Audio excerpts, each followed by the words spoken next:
পৃথিবীর বাইরে এই বিশাল সৌরজগতে পানি কি সত্যিই শুধু পৃথিবীতে সীমাবদ্ধ, নাকি আমাদের চোখের আড়ালে মিশে আছে বিশাল সমুদ্র?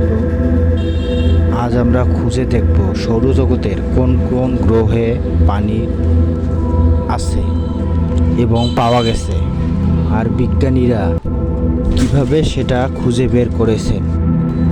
পানি জীবনের সবথেকে গুরুত্বপূর্ণ উপাদানগুলোর মধ্যে একটি।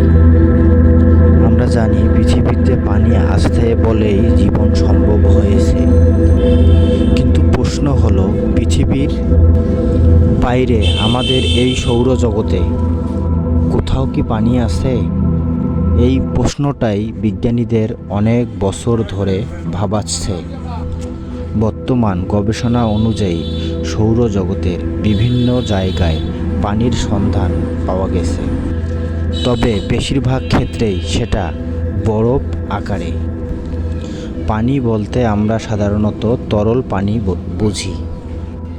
মহাকাশে পানি তিনভাবে থাকতে পারে: বরফ, তরল এবং জলীয় বাষ্প আকারে। বর্তমান গবেষণা অনুযায়ী সৌরজগতের অনেক জায়গায়